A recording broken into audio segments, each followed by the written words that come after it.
Que se passe-t-il quand une famille entière disparaît brusquement, du jour au lendemain, sans prévenir personne? À quoi ressemble un lieu ayant abrité plusieurs générations lorsque ses habitants le quittent brutalement et le laissent ainsi à la merci du temps et des éléments depuis des années? Que reste-t-il de leurs souvenirs, de leurs moments de gloire, de tristesse ou de joie?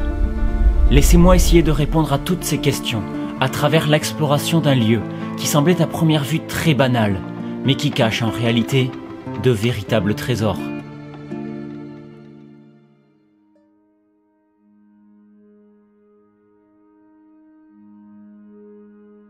Ça fait déjà 3 jours que je suis en Italie et pour le moment j'ai pu filmer aucun lieu, soit parce que les lieux étaient tout simplement fermés, soit ils ont été vandalisés, soit c'était inintéressant à filmer. J'ai vraiment pas eu de chance, mais derrière cette végétation luxuriante se cache un lieu qui a l'air gigantesque. Peut-être que pour cette fois j'aurai de la chance, mais avant d'y accéder il va déjà falloir traverser ce désert parce qu'il fait plus de 45 degrés au soleil et vous allez le voir, en plus le lieu est encerclé par des barrières avec marqué partout des panneaux danger, effondrement, et donc il va falloir en plus de ça trouver un accès dans le lieu. J'espère que ça va être le cas.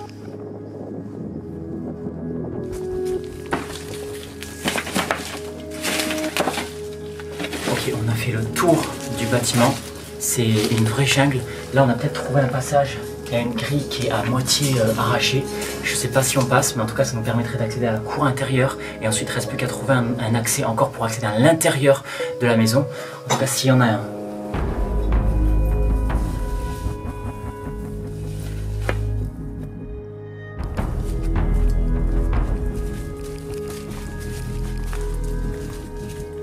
Il fait vraiment beaucoup trop chaud, par contre l'ambiance est hallucinante.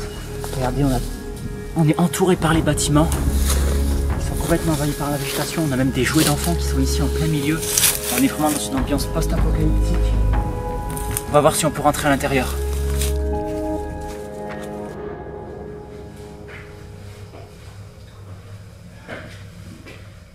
Bienvenue à tous chers explorateurs pour cette nouvelle vidéo d'Urbex pour cette année 2022. Vous le voyez, je me trouve dans un lieu qui pour le coup est vraiment gigantesque. Il y a plein de bâtiments. Après, tout n'est pas intéressant à filmer à l'intérieur, mais en tout cas, il y a le lieu dans lequel je me trouve qui est une villa typique italienne, meublée vraiment à l'ancienne. Et ce qui est intéressant et intriguant également dans ce lieu, c'est qu'à côté de cette villa, il y en a une autre, une maison d'habitation qui est beaucoup plus moderne pour le coup. Et il y a plein de rumeurs autour de cette maison, notamment que les derniers habitants de ce lieu seraient partis du jour au lendemain sans rien dire à personne et les gens auraient perdu leurs traces. Alors à quoi ressemble leur maison maintenant? Que sont-ils devenus? Est-ce que ce sont juste des rumeurs? C'est ce qu'on va essayer de découvrir ensemble. Enfin, en tout cas, pour les rumeurs et l'histoire, j'espère que vous serez indulgents parce que depuis l'année dernière, je ne parle toujours pas italien. Donc voilà, ça va être compliqué pour moi de trouver des documents et de les traduire sur place. Par contre, après, en rentrant chez moi, j'essaierai de faire un travail un petit peu de recherche personnelle et j'espère pouvoir vous donner d'autres informations. Mais avant d'aller explorer ce lieu, n'oubliez surtout pas le j'aime, le commentaire et de cliquer très important sur s'abonner avec la petite cloche juste en dessous de la vidéo. Ça me soutient énormément et ça vous permet de ne rater aucune de mes prochaines vidéos en Italie ou ailleurs. Et en ce qui concerne ces vidéos en Italie, j'aimerais remercier Lola qui m'accompagne sur tous ces lieux et qui m'aide également à filmer et pour vous donner des vidéos de meilleure qualité. Donc n'hésitez pas également à la remercier dans les commentaires. Et je vous rappelle, ne partez jamais seul dans des lieux abandonnés. L'Urbex reste une activité dangereuse. Je crois maintenant avoir tout dit et je pense donc qu'il est l'heure d'aller explorer ensemble ce premier lieu abandonné d'Italie. C'est parti. Bon, comme vous pouvez le voir autour de moi, le lieu est vraiment immense. Pourquoi il est aussi immense? Je suppose que toute cette partie, c'était en fait dédié à de l'exploitation agricole, peut-être de céréales. Ils avaient probablement également des animaux. Et regardez, ça continue ici également. Ce qu'il faut s'imaginer, c'est que là, il y a des arbres, mais tout derrière ces arbres, on les aperçoit, il y a également des bâtiments. C'est vraiment gigantesque.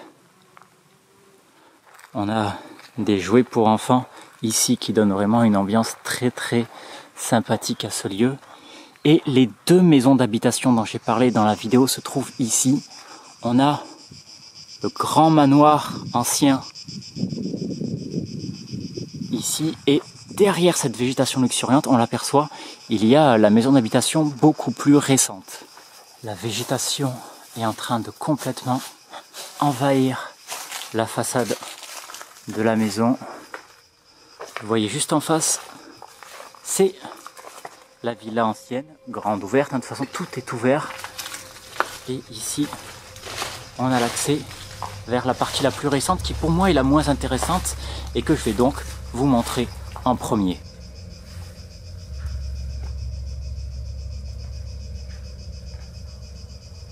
Donc vous allez le voir rapidement, comme je vous ai dit, cette maison d'habitation est très peu intéressante. Pourquoi? Déjà parce que la décoration laisse vraiment à désirer, mais surtout parce que des pilleurs sont venus et ont vidé toutes les armoires partout dans la maison pour rechercher de potentiels objets de valeur, ce qui fait que tout le charme du lieu a complètement disparu.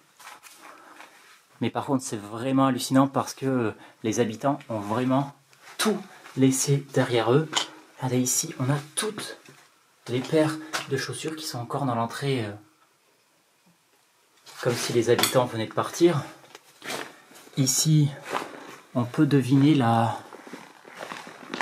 chambre d'un enfant, puisqu'on a un petit lit avec des peluches, des livres pour enfants, notamment des livres de cours.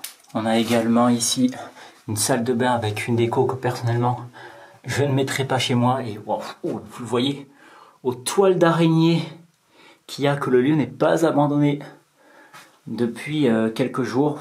Ici également, les pilleurs sont passés et ont tout ravagé. Nous voici donc arrivés devant l'ancienne entrée du lieu qui nous mène directement dans la pièce principale et qui devait être vraiment très sympathique à l'époque.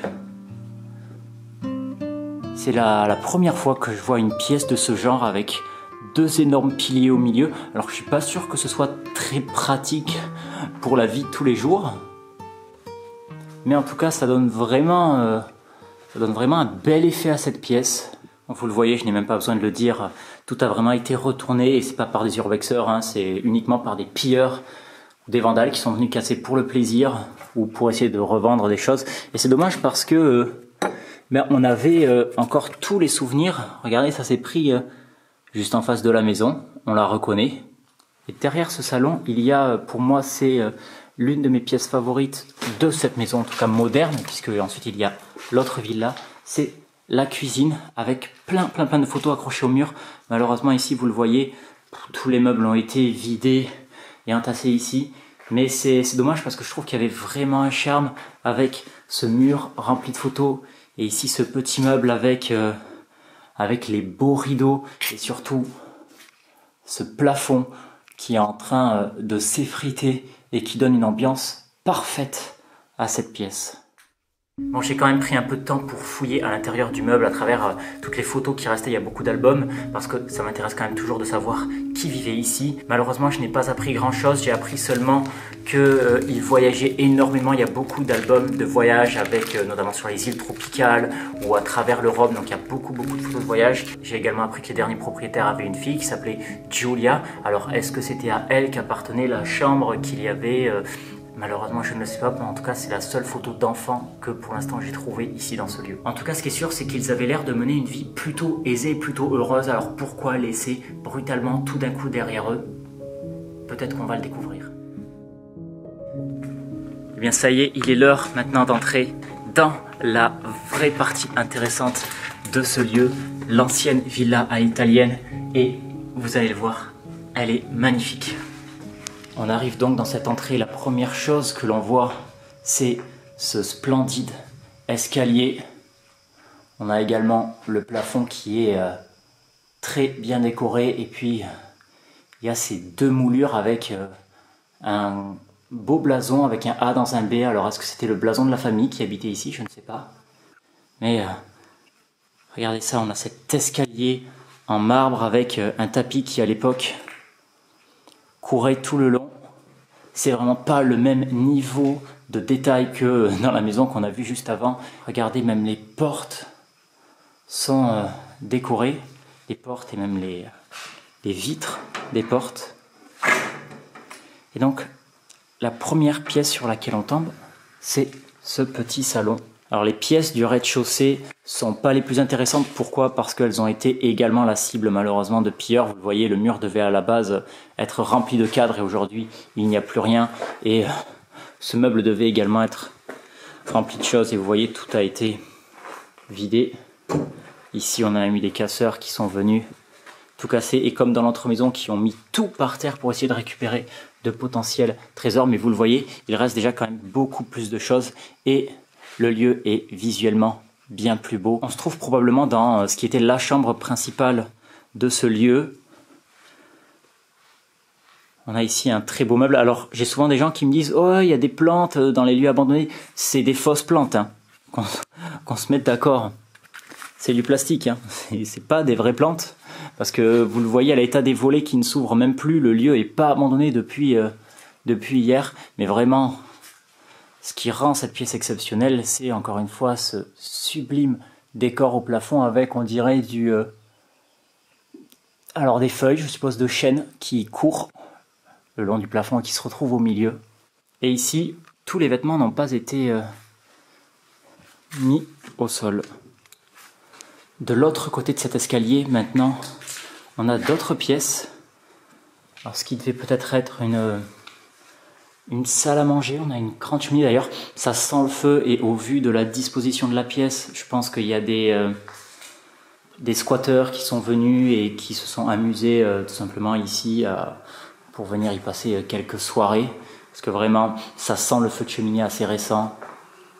Alors par contre il y a une chose étonnante dans cette maison, c'est qu'il y a des centaines et des centaines de mouches, je ne sais pas si ça s'entend ni si ça se voit à la caméra, mais je ne sais pas d'où elles viennent, c'est la première fois que je vois ça, c'est pas très agréable. Mais ça ne va pas nous empêcher de continuer la visite et de commencer à entrer dans les pièces qui sont véritablement intéressantes et visuellement belles. Et là on arrive notamment dans une espèce de petit salon de lecture, de visionnage télé. Et je trouve cette pièce très sympa.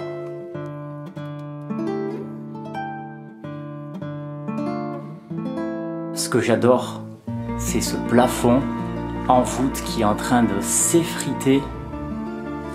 On a des toiles d'araignée absolument gigantesques sur tout le coin. Regardez, il y a même des morceaux de plafond qui sont tombés à l'intérieur. Puis on a cette grosse télé, vraiment rétro. Malheureusement, vous le voyez ici, les vandales sont passés, ont tout mis au sol. Ce qui est intéressant dans cette pièce, c'est ces deux portraits qui représentent, je suppose, la même femme. Et on identifie une signature dessus qui est Tortini peut-être. Un V et Tortini. Donc est-ce que c'était une personne célèbre, une actrice, une chanteuse? Je ne sais absolument pas. Malheureusement, je n'ai même pas l'internet où je suis, donc je ne peux pas aller faire des recherches. J'en ferai de retour chez moi. Il reste encore quelques pièces à cet étage, notamment une salle de bain, mais globalement c'est assez peu intéressant. Par contre, on va se dépêcher d'aller voir ce qui se cache à l'étage et vous allez le voir, les pièces sont vraiment splendides. Ici aussi, à cet étage, le plafond est peint en rouge et bleu. On arrive et on a déjà cet ancien landau qui malheureusement a vu de meilleurs jours. Et on va tout de suite basculer sur cette chambre qui pour moi est clairement la plus belle du lieu.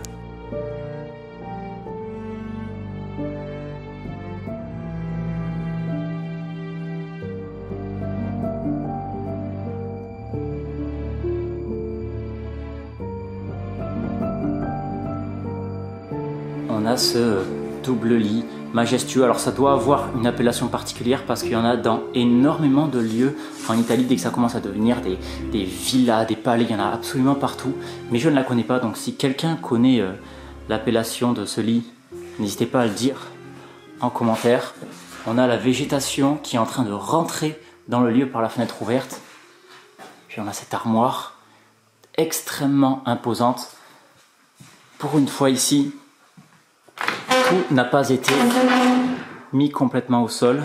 Il reste tous les objets, tous les vêtements. Et ce qui est intéressant, c'est que dans cette pièce, on a beaucoup d'anciennes photos qui doivent être celles des anciens propriétaires de cette maison. Ce portrait notamment, je le trouve particulièrement beau, il y a vraiment quelque chose qui s'en dégage. Et juste en dessous de ce portrait, il y a un diplôme. Alors j'ai caché le nom de l'exploitation avec des documents. Et vous le voyez, c'est un diplôme qui est remis par le ministre et le secrétaire de l'agriculture. Et c'est un diplôme en fait qui prouve que l'exploitation est particulièrement rentable, a fait beaucoup de chiffres d'affaires on suppose, et c'est d'ailleurs probablement pour ça que le lieu est aussi resplendissant aujourd'hui. Je pense clairement qu'à leur époque ils ont dû se faire une petite fortune en vendant le bien de leur exploitation. Et regardez ici, on a encore la photo de cette même personne qu'on avait en bas qui était signée Tortini. Alors est-ce que c'est quelqu'un peut-être de la famille et qui a particulièrement bien réussi peut-être dans sa carrière, dans du théâtre peut-être, de la musique? J'ai vu qu'il y avait des choses tirées de pièces de théâtre, donc ce serait une possibilité. Et puis quand on sort de cette chambre, on arrive dans une autre qui est également assez impressionnante, avec tous ces meubles qui valaient probablement à l'époque très cher. On a encore une fois ici un très beau portrait. Un autre diplôme d'agriculture, je suppose que c'est le même. Et ici des armoires qui n'ont absolument pas été touchées, enfin presque pas touchées. Et tous les vêtements sont encore ici et l'armoire est en train de s'affaisser sous le poids des vêtements. On a encore quelques petits objets, ceux qui n'ont pas été volés. Petites photos anciennes, et puis on a des anciennes valises, très rétro. Puis pour finir, on a ce lit, bon, moins beau que l'autre, mais quand même assez sympa. Malheureusement, au mur, il devait y avoir à l'époque plein de cadres de photos qui ont toutes été volées, vandalisées. C'est déplorable. Et pour finir la visite de ce lieu et de cet étage, on a cette nouvelle pièce qui est assez étrange. Regardez, on a un tout petit lit, donc ça change des autres pièces. Et puis on a un petit peu de mobilier. Et ce qui est très intéressant ici, alors je ne vais pas trop m'en approcher, mais vous le voyez, il y a beaucoup de documents encore sur place. Et je pense que c'est ici que je vais terminer ma visite et que je vais essayer d'en apprendre peut-être un peu plus sur l'histoire des propriétaires. Si ce lieu se trouve complètement isolé au milieu de nulle part, ce n'est pas pour rien, puisque son existence commence déjà dès le XVIe siècle, même si c'est surtout au cours du XVIIIe qu'il a commencé à devenir vraiment important. Et à cette époque, il appartenait à une famille noble assez puissante, et ça a duré pendant de très nombreuses années. Cette famille possédait d'immenses terres agricoles aux alentours, sur lesquelles logeaient des paysans, des ouvriers, et cette famille disposait même de droits spéciaux sur ces ouvriers, puisque leurs terres étaient si importantes autour que le lieu était devenu une commune autonome. Au cours du siècle dernier, la famille va logiquement perdre quelques privilèges, mais ils vont continuer à produire énormément, comme le prouvent les différents documents, diplômes que j'ai pu retrouver dans la maison. Leur histoire continue jusque dans les années 90, date à laquelle le dernier propriétaire des lieux décède sans aucun enfant. Enfin ça c'est en théorie. Il est très probable que la grande villa ancienne ait été, elle, abandonnée dans les années 90 à la mort du dernier propriétaire, mais par contre la maison d'habitation qui se trouve à côté a été abandonnée bien plus récemment, probablement au cours des années 2010. Et en plus, comme je l'ai dit dans l'introduction, il y a pas mal d'histoires, de rumeurs qui entourent ce lieu, notamment le fait que la dernière famille qui l'aurait habité aurait disparu comme ça du jour au lendemain. Alors si je regroupe toutes les histoires, les informations que j'ai pu trouver sur place et également sur internet, il est très probable qu'à la mort du propriétaire, le lieu ait soit été vendu, soit tout simplement cédé à des héritiers assez éloignés, et que la famille donc qui y a aménagé ait décidé de construire un petit peu ou de rénover une maison qui se trouve à côté de l'ancienne villa. Ils ont donc passé plusieurs années ici, voyageant à travers l'Europe, voire le monde entier, mais au début des années 2010, ils laissent tout brutalement derrière eux. Et ce qui est très bizarre, c'est qu'en plus ils sont pas restés isolés, puisqu'il y a beaucoup de documents à l'intérieur de la maison qui prouvent qu'ils étaient très investis dans la vie associative, dans la vie locale. Ce qui est très étrange dans ce lieu, c'est que déjà il n'a jamais été mis en vente, mais surtout qu'officiellement il appartient à l'avant-dernier propriétaire qui habitait donc la villa, mort il y a plus de 30 ans. Et donc il n'y a aucune trace de la dernière famille qui l'a habité. Je le dis assez régulièrement dans mes vidéos, mais malheureusement c'est aussi ça ça l'urbex, c'est se poser des questions qui vont très souvent rester sans réponse. En attendant, c'est déjà la fin de cet épisode, mais j'ai un petit bonus pour celles et ceux qui sont restés jusqu'au bout, parce que clairement, le prochain épisode s'annonce vraiment exceptionnel et je vous laisse quelques petites images en bande-annonce.